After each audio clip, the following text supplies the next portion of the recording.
نحمده ونصلي على رسوله الكريم أما بعد فأعوذ بالله من الشيطان الرجيم بسم الله الرحمن الرحيم منها خلقناكم وفيها نعيدكم ومنها نخرجكم تارة أخرى ولقد أريناه آياتنا كلها فكذب وأبى قال أجئتنا لتخرجنا من أرضنا بسحرك يا موسى فلنأتينك بسحر مثله فاجعل بيننا وبينك موعدا لا نخلفه نحن ولا أنت مكانا سوى قال موعدكم يوم الزينة وأن يحشر الناس ضحى فتولى فرعون فجمع كيده ثم أتى قال لهم موسى ويلكم لا تفتروا على الله كذبا فيسحتكم بعذاب وقد خاب من افترى فتنازعوا أمرهم بينهم وأسروا النجوى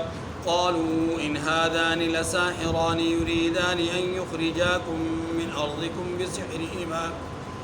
بسحرهما ويذهبا بطريقتكم المثلى فأجمعوا كيدكم ثم أتوا صفا وقد أفلح اليوم من استعلى قالوا يا موسى إما أن تلقي وإما أن نكون أول من ألقى قال بل ألقوا فإذا حبالهم وعصيهم يخيل إليه من سحرهم أنها تسعى فأوجس في نفسه خيفة موسى قلنا لا تخف إنك أنت الأعلى وألق ما في يمينك تلقف ما صنعوا إنما صنعوا كيد ساحر ولا يفلح الساحر حيث أتى فألقي السحرة سجدا قالوا آمنا برب هارون وموسى قال آمنتم له قبل أن آذن لكم إنه لكبيركم الذي علمكم السحر فلأقطعن أيديكم وأرجلكم من خلاف ولأصلبنكم في جذوع النخل ولتعلمن أينا أشد عذابا وأبقى قالوا لن نؤثرك على ما جاءنا من البينات والذي فطرنا فاقض ما أنت قاض إنما تقضي هذه الحياة الدنيا إنا آمنا بربنا ليغفر لنا خطايانا وما أكرهتنا عليه من السحر والله خير وأبقى إنه من يأت ربه مجرما فإن له جهنم لا يموت فيها ولا يحيا ومن يأته مؤمنا قد عمل الصالحات فأولئك لهم الدرجات العلى جنات عدن تجري من تحتها الأنهار خالدين فيها وذلك جزاء من تزكى صدق اللہ العظیم۔ سورہ طٰہٰ کی آیت نمبر 55 سے آیت نمبر 76 تک 22 آیات کریمہ آپ کے سامنے تلاوت ہوئی۔ بات چل رہی ہے حضرت موسیٰ علیہ السلام کی، اور موسیٰ علیہ السلام کی سیرت طیبہ کے حوالے سے جو گفتگو ہوئی وہ یہاں تک پہنچی تھی کہ آپ علیہ السلام فرعون کے پاس پہنچے، رب کے حکم کے مطابق اس کو دعوت توحید دی، شرک کی تردید فرمائی، اور اس کے مطالبے پر اس کے سامنے معجزے کا اظہار فرمایا، 2 معجزات کا۔ جب فرعون کے سامنے معجزات بھی آ گئے، دعوت توحید بھی آ گئی، شرک کی تردید بھی آ گئی، اور ایک خاص مطالبہ بھی آ گیا، اور وہ مطالبہ یہ تھا کہ میرے ساتھ فارسل معیہ بنی اسرائیل، آپ میرے ساتھ بنی اسرائیل کو بھیج دیجئے، بنی اسرائیل پر اب ظلم و ستم چھوڑ دیجئے، اور ان کو اپنا مزارع بنانا اور ان کو اپنا غلام بنانا چھوڑ دیجئے، اب ان کو میرے سپرد کر دیجئے، یعنی میں اب ان کی دیکھ بھال کروں گا، اور ان کی گویا قیادت اور لیڈرشپ اب میرے ہاتھ میں آ گئی۔ جب فرعون نے یہ دیکھا کہ شرک کی بھی تردید ہو رہی ہے، میرے سوا کسی اور رب کی بھی بات ہو رہی ہے، اور وہ رب بھی واحد وحدہ لا شریک، اور ساتھ ساتھ مطالبہ بھی بڑا سخت کہ ہمارے مزارع جو ہیں وہ ہم سے چھینے جا رہے ہیں، ہمارے غلام ہم سے چھینے جا رہے ہیں۔ تو تب فرعون نے تھوڑا سا ان آیات کریمہ میں ہمارے سامنے آیا کہ سیاسی انداز اختیار کیا۔ ظاہر ہے وہ اس زمانے کا بادشاہ تھا، اور بادشاہوں کے ذہن، دل اور دماغ دنیاوی اعتبار سے، مادیت کے اعتبار سے بڑے وسیع ہوتے ہیں، بڑے کھلے ہوتے ہیں۔ اس نے اس کو ایک نئی جہت دی اور نیا رخ دیا اس گفتگو کو، اور وہ نیا رخ یہ تھا کہ اپنے ارد گرد کے لوگوں کو یہ کہا کہ لوگوں، یہ شخص ایسے لگتا ہے جیسے تمہیں اب اس مصر سے نکالنے آیا ہے۔ چنانچہ اس نے فوری طور پر اس سیاسی انداز کو اس سوال میں، جو کہ سیاسی انداز پنہا تھا، اس سوال کے ذریعے سے اس نے اپنی چال کا اظہار کیا۔ اما بال القرون الاولیٰ، موسیٰ، پچھلے لوگوں کے بارے میں آپ کا کیا خیال ہے؟ موسیٰ علیہ السلام اگر یہ بادشاہ تھا، اگر یہ اس زمانے کا مادیت پرست انسان تھا، تو موسیٰ علیہ السلام روحانیت کے اعلیٰ ترین درجے پر تھے، اور آپ صلی اللہ علیہ وسلم نے یہ ارشاد فرمایا، اتقوا فراست المؤمن، مومن کی فراست سے بچو۔ اور مومن تو اپنی جگہ پر نبی ہوں، اور نبیوں میں بھی اولو العزم انبیاء میں سے ہوں۔ جناب موسیٰ علیہ السلام اتنی اولو العزم شخصیت، اب وہ فرعون کی کیا سیاسی چال کو نہ بانپ گئے ہوں گے؟ یقیناً بانپ گئے۔ اسی لیے انہوں نے جواب وہ دیا جو بالکل کریکٹ تھا، لیکن فرعون کی امیدوں پہ پانی پھیر دیا۔ اور وہ جواب کیا تھا؟ علمها عند ربی فی کتاب، میرے رب کو معلوم ہے ان کے ساتھ کیا سلوک کرنا ہے، کیا معاملات کرنے ہیں۔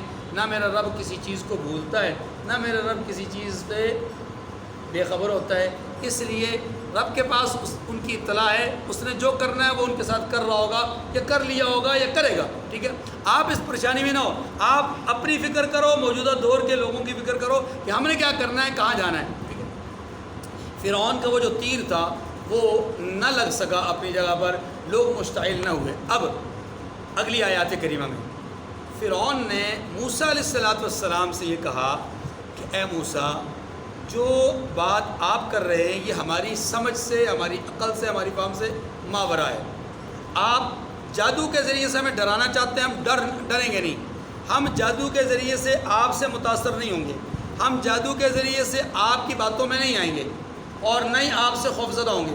اب آپ یہ کیجئے کہ اگر واقعی آپ کو اپنے اس جادو پر مان ہے اور اپنے اس فن پر آپ کو بہت زیادہ ناز ہے، تو پھر آ جائیے، ہم بھی مقابلے کے لیے آپ جیسے لوگ کھڑا کر دیتے ہیں اور مقابلہ کر لیتے ہیں اور جادو کر لیتے ہیں۔ ٹھیک ہے، جادو کا مقابلہ ہو جاتا ہے۔ موسیٰ بتلائیے کب آنا ہے، کس وقت، کس میدان میں؟ تو موسیٰ علیہ السلام نے ان کو بتلایا کہ آپ کے میلے کے دن صبح چاشت کے وقت ہم سب جمع ہوں گے، اور وہیں پر پھر ساری بات ہوگی، سارے جو بھی ہے اس کا اظہار ہوگا، جو آپ مقابلہ کروانا چاہتے ہیں کروا لیجیے۔ اب جب فرعون نے دیکھا کہ یہ تو مقابلے کی حامی بھی چیلنج دیا کرتا تھا، اب جب چیلنج قبول کر لیا، مقابلے میں ایک یا دو آدمی ہیں اور انہوں نے مقابلے کے لیے چیلنج کو قبول کر لیا، یہاں بھی کچھ لوگ ہیں چیلنج کرتے رہتے ہیں بند کمرے میں، یہ جب کوئی بچہ آگے کھڑا ہو جاتا ہے کہ بھائی مجھ سے مقابلہ، کہتے ہیں نہیں تجھ سے نہیں کرنا، بڑے سے کرنا ہے، وہ بڑے سے نہیں سب سے بڑے سے بات کرنی ہے۔ بھائی کیا پدی اور کیا پدی کا جوروا، یہ طالب علم سے تو بات کر پہلے، پھر کسی امام سے، کسی مقتدا سے، کسی پیشوا سے بات کرنا۔ بہرحال تو اس نے بھی چیلنج دیا، فرعون نے، موسیٰ علیہ السلام نے ایکسیپٹ کر لیا۔ جب چیلنج قبول ہو گیا، اب سنیے، فرعون نے اس کے ظاہر ہے اس کے پاؤں کے نیچے سے زمین کھینچی جا رہی تھی، اور وہ جو منظر دیکھ رہا تھا اور لوگوں کے اوپر جو موسیٰ علیہ السلام کے اثرات دیکھ رہا تھا، اس کو لگ رہا تھا کہ اب درن تختہ ہو جانا ہے۔ تو اب اس نے پورے مصر میں، اطراف و اکناف میں، شہر کے مختلف حصوں میں، دیہاتوں میں لوگوں کو بھیجنا شروع کر دیا کہ اس زمانے کے نامور جادوگر جتنے بھی ہیں، اپنے فن کے ماہر جتنے لوگ بھی ہیں، ان سب لوگوں کو لے کر آؤ اور ان سے معاہدہ کرو، موسیٰ کا مقابلہ کرنا ہے علیہ السلام۔ اب روایات مختلف ہیں، یہ جادوگر جن کو منتخب کیا گیا موسیٰ علیہ السلام کے مقابلے کے لیے، ان کی تعداد 400 تھی یا 4000 تھی یا 40,000 تھی، مختلف اس میں اقوال ہیں۔ لیکن اگر 400 بھی ہوں، ایک کے مقابلے میں 400 مقابلے کے لیے آ رہے ہیں، دن طے ہو گیا، وقت متعین ہو گیا۔ اب لوگ بھی تیار ہو گئے.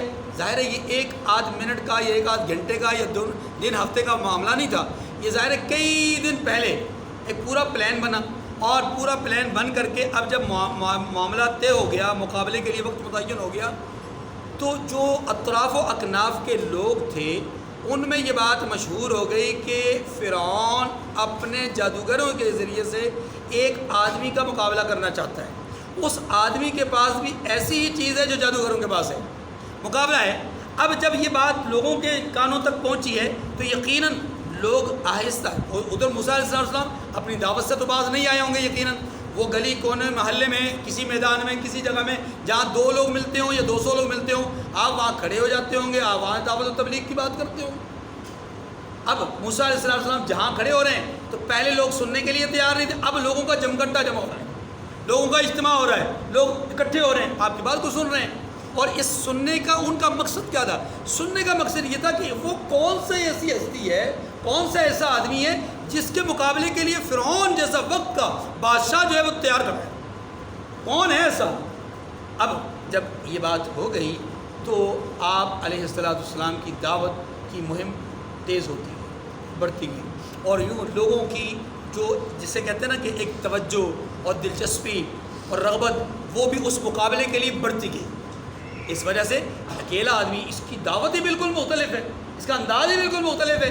فرعون تو اپنے آپ کو رب کہتا ہے اور یہ رب کسی اور کو سمجھتا ہے, اور یہ ہے بھی اس قوم میں سے جس قوم کو ہم اپنا غلام سمجھتے ہیں. اب غلاموں میں سے کوئی آدمی اٹھ گیا اور فرعون کے وقت کے ظالم اور وقت کے فرعون اور وقت کے بادشاہ کے مقابلے میں کھڑا ہو گیا, تو لوگوں کے لیے دلچسپی کا سامان تھا.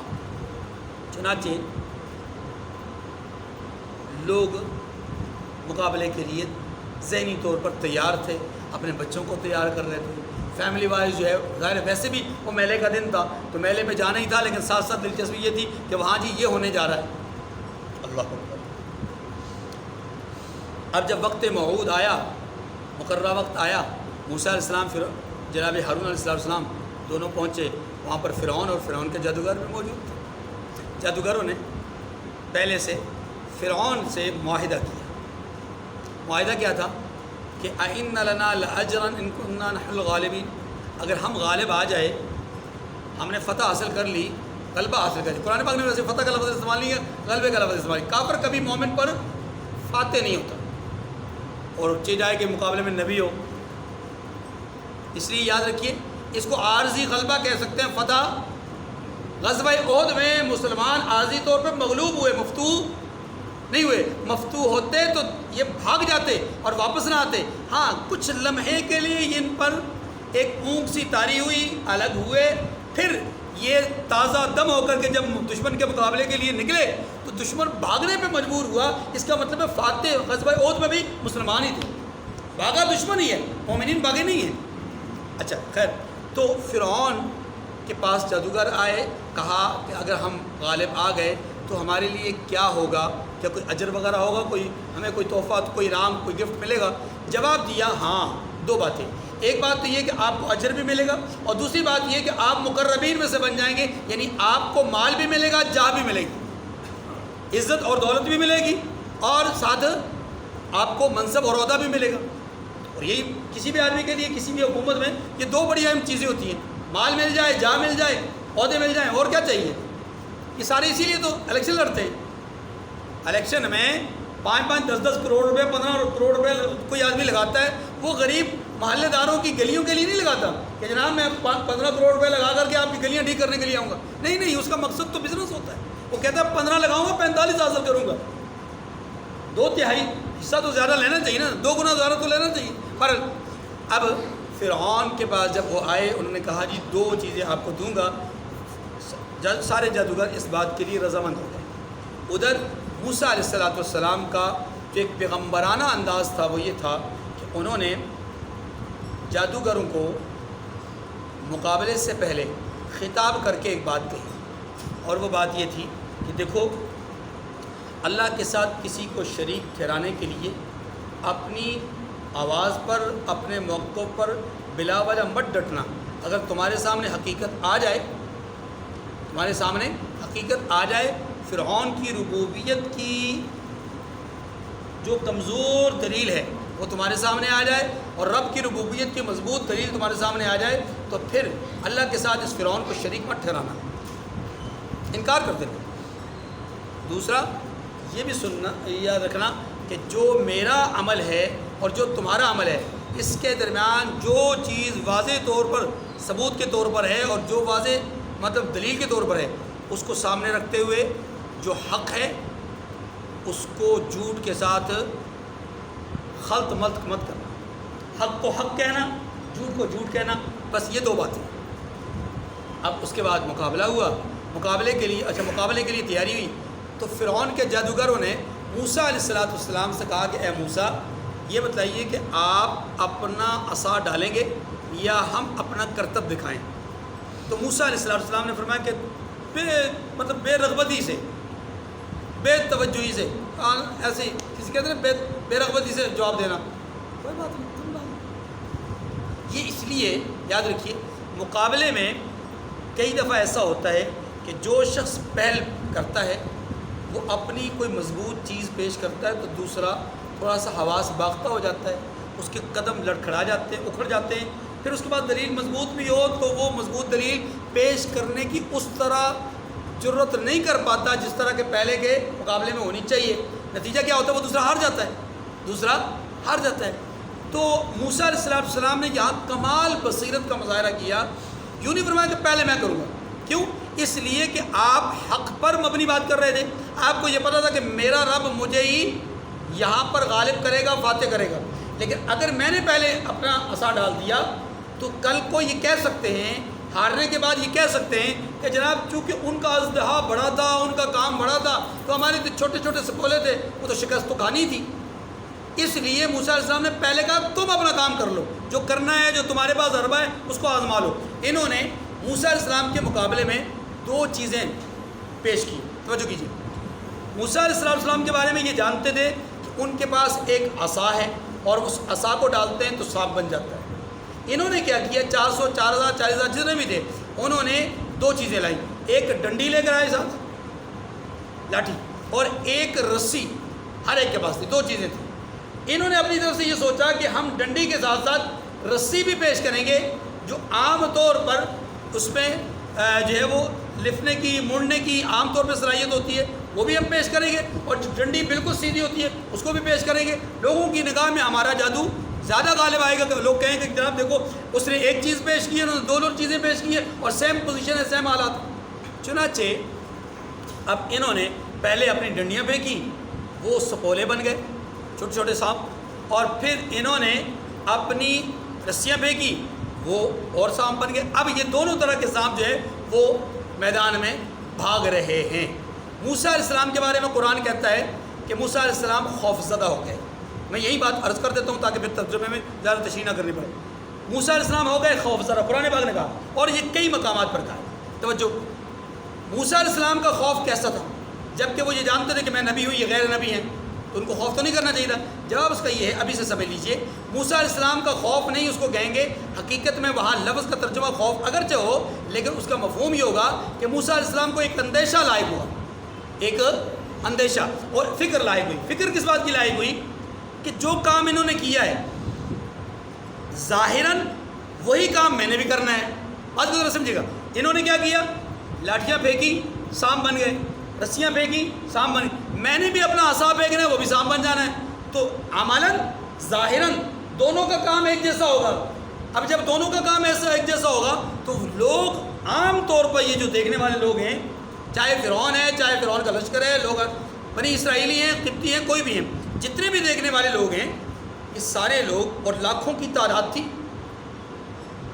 لاکھوں کا مجمع تھا، تو موسیٰ علیہ السلام پریشان ہو گئے، اندیشہ لاحق ہو گیا کہ یہ تو خلط ملط ہو جائے گا، حق اور سچ دونوں خلط ملط ہو جائیں گے، لوگوں پر کیسے بات واضح ہوگی کہ یہ سچ ہے یہ جھوٹ ہے؟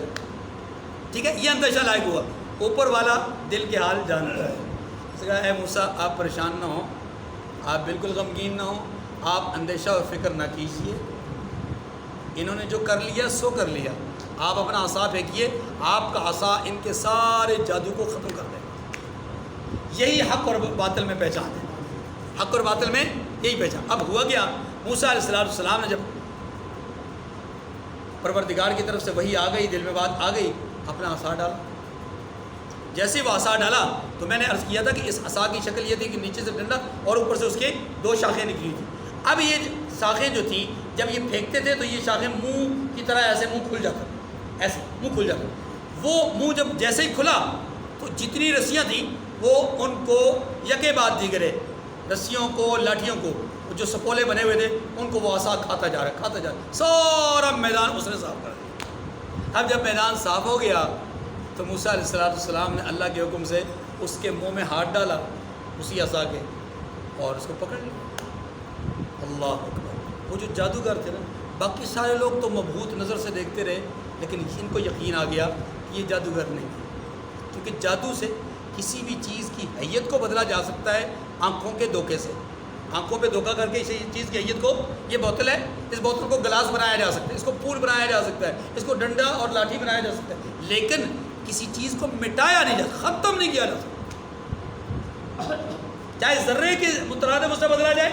آنکھ کا دھوکہ ہوتا ہے، آنکھوں پہ پردہ ڈالا جاتا ہے، لیکن چیز بالکل ختم نہیں ہوتی، ظاہراً نقصان ہوتا ہے لیکن حقیقتاً وہ ختم نہیں کر سکتی کسی چیز۔ جب انہوں نے دیکھا کہ یہ تو پوری کی پوری رسیاں اور لاٹھیاں، سانپ نکل گیا ہے اور سانپ کو انہوں نے اپنے پاس اٹھا لیا ہے، ان کا عصا اپنی جگہ پر، ہماری لاٹھیاں ختم، ہماری رسیاں ختم، گویا ہم نے جو چیز بطور جادو کے بنائی تھی وہ تو ختم ہوئی، سانپ تو ختم ہوئے، لیکن اصل لاٹھیاں اور رسیاں بھی غائب ہو گئیں۔ اب ان کو یقین ہوا کہ یہ جادو، یہ فن نہیں ہے، یہ فن نہیں ہے۔ وہ چونکہ فن کے ماہر تھے، اور یاد رکھیے دنیا کے اندر جو صاحب فن ہوتا ہے نا وہی فن کو جانتا ہے۔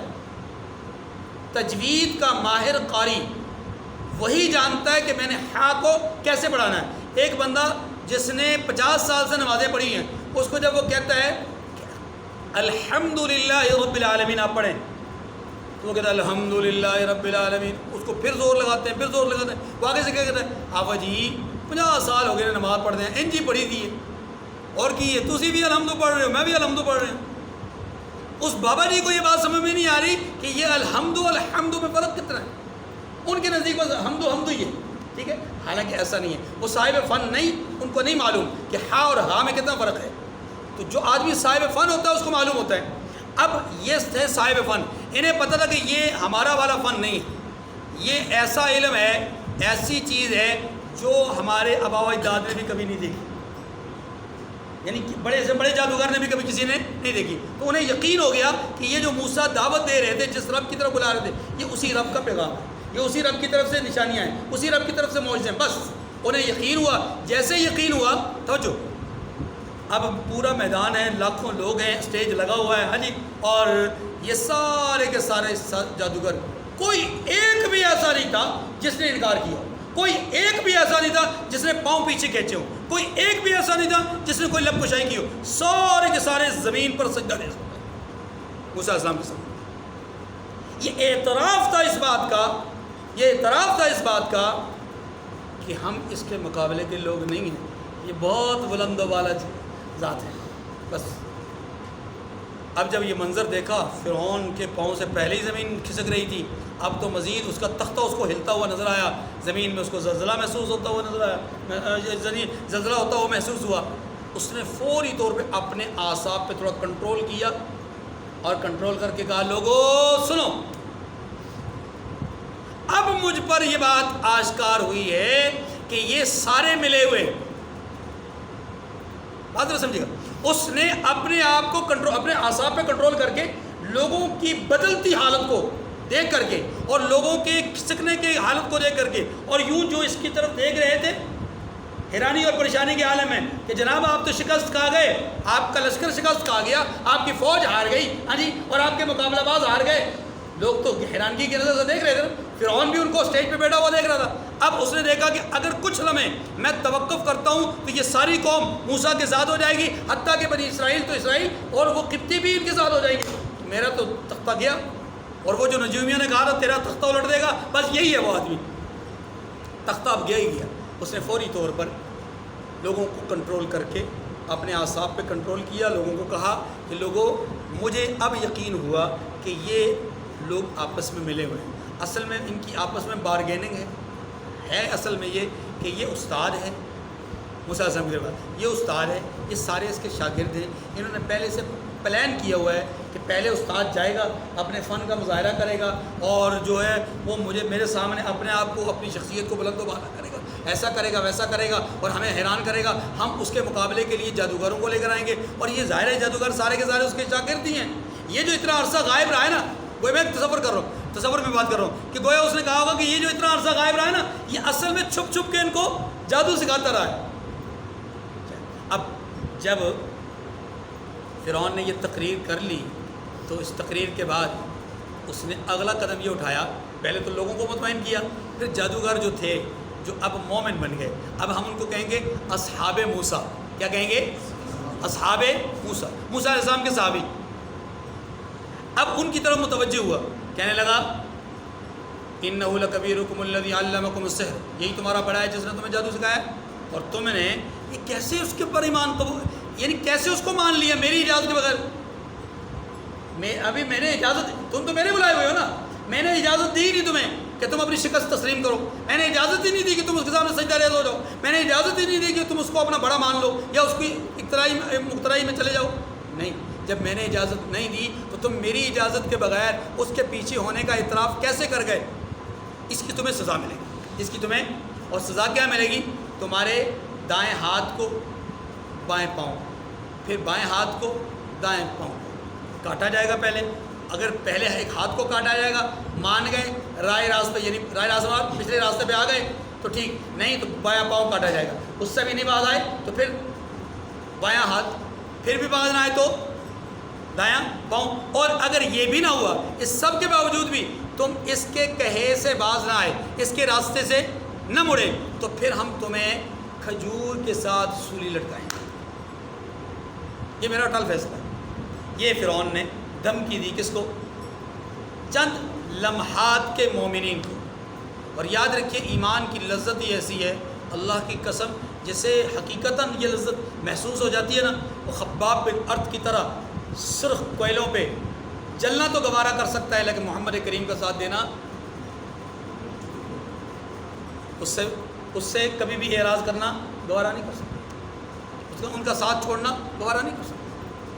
وہ حضرت خبیب کی طرح سولی پر لٹک سکتا ہے لیکن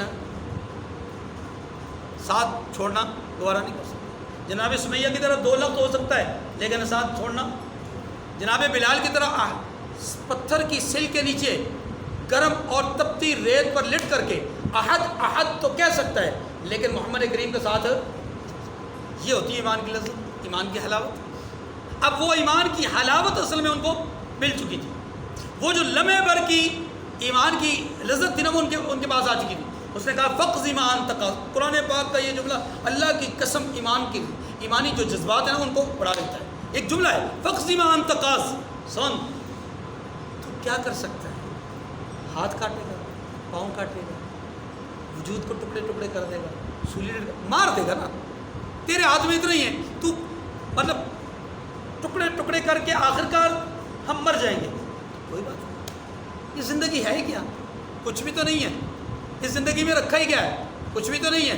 اب تک کی ہماری زندگی گناہوں کی زندگی تھی، ابھی تو ایمان کی لذت محسوس ہوئی ہے، اب اس لذت کو ہم کھوئیں گے نہیں، تیرے خوف سے، تیرے ڈر سے، تیرے لالچ سے، تیرے کسی قسم کی تنقید سے ہم تیری اس ایمان کی لذت کو چھوڑیں گے نہیں۔ چنانچہ انہوں نے ایمانی قوت کا بھرپور اظہار کیا اور کہا کہ جو تو کر سکتا ہے کر،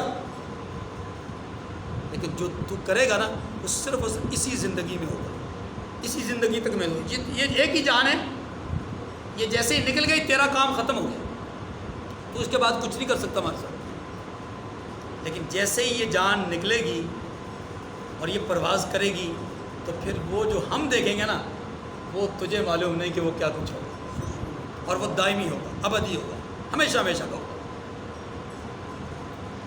فرعون نے ان کی اس دھمکی کے بعد اب دیکھا کہ معاملہ بالکل گمبھیر ہو گیا ہے، اب اگر میں ان کو اس حالت میں چھوڑتا ہوں تو یہ موسیٰ علیہ السلام کے مبلغ بنیں گے، موسیٰ علیہ السلام کے مبلغ بنیں گے۔ چنانچہ اس نے بجائے چھوڑنے کے اپنی دھمکی پر پوری طرح عمل کروایا تاکہ باقی لوگوں کو عبرت ہو جائے اور باقی لوگ کہیں موسیٰ علیہ السلام کے پیچھے نہ چل جائیں۔ لیکن وہ کیا جانتا تھا کہ اللہ کے نام لیوا تو وہ ہیں کہ جو اپنے سامنے آگ پر چڑھے ہوئے تیل کے کڑھائی اور گرم ابلتا تیل اس کے اندر ان کے سامنے لوگوں کو ایک ایک کر کے ڈالا جا رہا ہے اور وہ ایمان کو ترک نہیں کر رہے.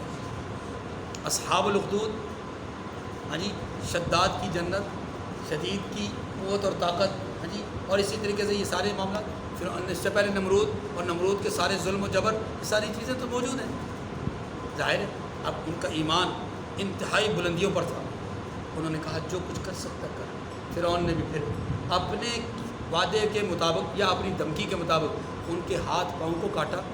کچھ کو کاٹتا پھر باقیوں سے پوچھتا ہاں جی تم نے اپنا ایمان چھوڑنا کہ نہیں، ہمارے راستے پہ چلنا کہ نہیں. وہ آگے سے پہلے سے زیادہ قوت اور مضبوطی کے ساتھ کہتے ہیں نہیں ہم نے نہیں چھوڑ. قالوا لا ضیر انا الی ربنا منقلبون. اب پرواہ نہیں ہے، اب ہم نے رب کی طرف جانا ہے. بس یہ لمحوں کا ایمان تھا جو ان لوگوں کو اعلیٰ علیین میں پہنچا گیا. اندازہ کیجیے، نہ ان کو نماز کا پتہ، نہ ان کو کسی اور عبادت کا پتہ، نہ انہوں نے کوئی عبادت کی، نہ انہوں نے کوئی اور عمل کیے، نہ ان کے پاس کوئی علم تھا، نہ ان کے پاس کوئی اس زمانے کی شریعت کا کوئی علم تھا، تورات کا کچھ بھی تو نہیں تھا. لیکن اندر کی جو بات، توحید کی جو بات تھی وہ اندر جا چکی تھی اور جاگزی ہو چکی تھی. نتیجہ یہ ہوا کہ وہ راہ حق پہ کٹ گئے، شہید ہو گئے. موسیٰ علیہ السلام کے وہ ماننے والے جو ابتدائی طور پہ جنہوں نے اعلان ایمان کیا، اظہار ایمان کیا، ان کو کاٹ دیا گیا، شہید کر دیا گیا. اور پھر اللہ نے ان کی برکت سے اتنی زبردست فضا بنائی کہ اسرائیلی تقریباً سارے کے سارے موسیٰ علیہ السلام کے ساتھ ہو گئے. اور قبطیوں میں سے بھی بہت سارے لوگ آہستہ آہستہ موسیٰ علیہ السلام کی طرف آنا شروع ہو گئے کہ نہیں راستہ وہی حق معلوم ہوتا ہے، راستہ وہی. اور یہاں سے اصل دشمنی شروع ہوتی ہے پھر فرعون کی موسیٰ علیہ السلام. دیکھیے منہا خلقناکم وفیہا نعیدکم ومنہا نخرجکم تارۃ اخری. اسی زمین سے ہم نے آپ کو پیدا کیا اور اسی میں آپ کو لوٹائیں گے اور اسی سے دوسری دفعہ نکالیں گے. یعنی اس زمین سے پیدا کیا، انسان کی تخلیق چونکہ مٹی سے ہوئی ہے، اسی زمین میں واپس جائیں گے یعنی مر کر جائیں گے، اور اسی زمین سے دوبارہ نکالیں گے یعنی قیامت کے دن. اور یہی وہ آیت کریمہ ہے جب ہم میت کی تدفین کرتے ہیں تو تدفین کے بعد پہلی دفعہ جب اس کے اوپر مٹی ڈالتے ہیں ہاتھ کے ذریعے سے، تو آپ یاد رکھیے اپنے جو ہاتھ کے ایک چلو ہے مٹی کا، اس کو ایسے اس کو اندر بھر کے مٹی اس کے اوپر ڈالی جائے اور یوں پہلی دفعہ ڈالا جائے تو کہا جائے منہا خلقناکم. پھر دوسری دفعہ کچھ مٹی جو ہے وہ مٹھی بھر کر کے ڈالی جائے تو کہا جائے وفیہا نعیدکم. اور پھر تیسری دفعہ منہا نخرجکم تارۃ اخری. وَلَقَدْ أَرَيْنَاهُ آيَاتِنَا كُلَّهَا فَكَذَّبَ وَأَبَىٰ. اور ہم نے فرعون کو اپنی سب نشانیاں دکھلائیں مگر وہ تکذیب اور انکار ہی کرتا رہا. سب نشانیاں کیسے دکھائیں؟ توجہ، یہاں سب نشانیوں سے مراد یہ ہے سمجھنے کے لیے، حقیقت کو جاننے کے لیے جتنا کچھ ضرورت تھا نا وہ ہم نے اس کو دکھا دیا. قَالَ أَجِئْتَنَا لِتُخْرِجَنَا مِنْ أَرْضِنَا بِسِحْرِكَ يَا مُوسَىٰ. کہنے لگا کہ اے موسیٰ تم ہمارے پاس اسی لیے آئے ہو کہ اپنے جادو کے زور سے ہمیں ہمارے ملک سے نکال دو. فَلَنَأْتِيَنَّكَ بِسِحْرٍ مِّثْلِهِ فَاجْعَلْ بَيْنَنَا وَبَيْنَكَ مَوْعِدًا لَّا نُخْلِفُهُ نَحْنُ وَلَا أَنتَ مَكَانًا سُوًى. تو ہم بھی آپ کے مقابلے میں ایسا ہی جادو لائیں گے تو آپ تو ہمارے اور اپنے درمیان ایک وقت مقرر کر لو کہ نہ تو ہم اس کے خلاف کریں گے اور نہ آپ، ایک ہموار میدان میں، یعنی ہم بھی اور آپ بھی اس وقت کی خلاف ورزی نہیں کریں گے. آپ طے کر لو، جگہ آپ طے کر لو، وقت آپ طے کر لو. تو موسیٰ علیہ السلام کو اس نے یہ کہا کہ ایک ہموار میدان. ہموار میدان سے یا دو معنی ہیں. ایک معنی یہ ہے کہ کھلا میدان ہو اور برابر ہو، اور دوسرا معنی یہاں پر یہ بھی ہے کہ آپ ایسی جگہ کا انتخاب کریں جہاں آپ کے لیے، آپ کی قوم کے لیے آنا بھی آسان ہو، ہمارے لیے اور ہمارے ماننے والوں کے لیے آنا بھی درمیان کی جگہ. اچھا جی، قال موعدکم یوم الزینۃ وان یحشر الناس ضحیٰ. موسیٰ علیہ السلام نے دونوں چیزیں متعین کر دی. موسیٰ علیہ السلام نے کہا کہ آپ کے لیے مقابلے کا دن کون سا دن ہے؟ زینت کا دن ہے. نوروز یعنی جشن کا دن ہے ایک. وان یحشر الناس ضحیٰ، اور یہ کہ لوگ اس دن چاشت کے وقت اکٹھے ہو جائیں گے، یعنی صبح کا جو وقت ہے آج کل کے مطابق دیکھیں ایک اشراق کا وقت ہوتا ہے، ایک چاشت کا وقت ہوتا ہے. اشراق کا جو وقت ہے آج کل وہ تقریباً اس وقت شروع ہوتا ہے 5:45 بجے سے لے کر کے وہ ہوتا ہے 7:45 بجے تک. یہ جو 2 گھنٹے کا ٹائم ہے یہ تقریباً اشراق کا وقت ہوتا ہے. اس کے بعد کا جو وقت ہے وہ کون سا ہوتا ہے؟ چاشت کا وقت ہوتا ہے. تو موسیٰ علیہ السلام نے کہا کہ اس وقت تک سارے لوگ آپ کے بھی ہمارے بھی وہاں جمع ہو جائیں گے, اسی وقت جا کر مقابلہ ہو جائے گا. فتولى فرعون فجمع كيده ثم اتى, تو فرعون لوٹ گیا اور اپنا سامان جمع کر کے پھر آیا. کیا مطلب سامان جمع کر کے؟ مطلب یہ کہ اپنے لیے جادوگروں کو مقابلے کے لیے تیار کر کے پھر آیا. مطلب معنی یہ کہ اس نے اپنی پوری کوشش کی اور پورا ایک مقابلے کی فضا قائم کروا دی. قال لهم موسیٰ, اب میدان لگ گیا, میدان کے وقت کی بات ہے. قال لهم موسیٰ ویلکم لا تفتروا علی اللہ کذبا فیسحتکم بعذاب وقد خاب من افترا. یہاں پر فرعون کے ساتھ جادوگروں کا جو معاہدہ ہے اس کو اللہ پاک نے یہاں پر ذکر نہیں کیا. 9ویں پارے میں ذکر کیا گیا, 19ویں پارے میں ذکر کیا گیا, یہاں اس معاہدے کا ذکر نہیں ہوگا جو میں نے عرض کیا نا کہ فرعون جادوگروں نے آ کر کے کہا کہ ہمارا کیا اجر ہوگا. یہاں موسیٰ علیہ السلام کی وہ گفتگو جو انہوں نے جادوگروں کے ساتھ کی ہے اس کو اللہ نے ذکر کیا ہے. موسیٰ علیہ السلام نے ان جادوگروں سے کہا کہ تمہاری کم بختی, یعنی اے بدبختو کم بختو, سنو, اللہ پر جھوٹ نہ باندھنا. اللہ پر جھوٹ کیا مطلب؟ حق جب تمہارے سامنے آ جائے تو پھر باطل کا ساتھ نہیں دینا, حق کا ساتھ دینا. یا یہ کہ جو تم دیکھو کہ یہ معجزات ہیں اور وہ تمہارا جادو ہے, اب تم میرے معجزات کو تم جادو مت کہنا, یہ اللہ پر جھوٹ ہوگا. فَيُسْحِتَكُمْ بِعَذَابٍ, اگر تم ایسا کرو گے تو وہ تمہیں عذاب سے فنا کر دے گا. وَقَدْ خَابَ مَنِ افْتَرَىٰ, اور جس نے افطرا کیا وہ نامراد رہا. فَتَنَازَعُوا أَمْرَهُمْ بَيْنَهُمْ وَأَسَرُّوا النَّجْوَىٰ, تو وہ باہم یعنی ایک دوسرے کے ساتھ اپنے معاملے میں جھگڑنے لگے اور چپ کے سرگوشی کرنے لگے. کیا مطلب یہ ہے کہ وہ جو جادوگر تھے نا وہ آپس میں انہوں نے سرگوشی کی, اللہ کیا کہہ رہا ہے, اب اس کی بات ماننے نہ مانے, مقابلہ کریں نہ کریں. اس جملے سے پتہ چلتا ہے کہ وہ آپ کی اس بات سے ہی خوفزدہ ہو چکے تھے. خوف کی لہر ایک ان کے درمیان ابھی ہی دوڑنا شروع ہو گئی تھی. اسی لیے قرآن پاک نے کہا کہ وہ آپس میں یعنی اختلاف کرنے لگے. مانا یہ کہ کچھ نے کہا ہوگا چھوڑو یار مقابلہ ہی نہیں کرتے, لیکن کچھ نے پھر سمجھایا ہوگا نہ ایسا نہ کرو, ایسا کرو گے تو فرعون سخت سزا دے گا, اور ویسے بھی ہمیں ابھی کون سا کوئی حق اور باطل ظاہر ہوا ہے, تو پہلے دیکھ لیتے ہیں, اپنا فن کا مظاہرہ کرتے ہیں. اگر یہ بھی کوئی فن والا آدمی ہوا تو بات پھر مقابلے کی, تو مقابلے میں ہم جیت جائیں گے. اور لیکن اگر یہ فن والا آدمی نہ ہوا تو حق واضح ہو جائے گا. جب حق واضح ہو گیا لوگوں کو بھی پتہ چل جائے گا, ایمان کا اظہار کر دیں گے. اچھا, وَأَسَرُّوا النَّجْوَىٰ, تو انہوں نے اپنی سرگوشیوں کو یعنی مطلب یہ کہ آہستہ آہستہ ایک دوسرے کے کان میں قریب ہو کر کے بات کرنے لگے.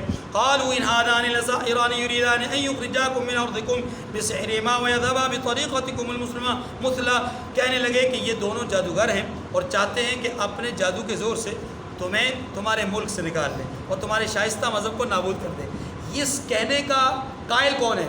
یا تو فرعون اور اس کے وزیر ہیں, یا یہی جادوگر ہیں. ہو سکتا ہے اگر یہ جادوگر ہو تو پھر اس کا معنی یہ ہوگا کہ جادوگر اصل بات کو تو سمجھ گئے تھے, لیکن یہ والی بات انہوں نے کیوں اس لیے کہ ان کو پتہ تھا کہ حق ابھی تھوڑی دیر بعد ظاہر ہو جائے گا.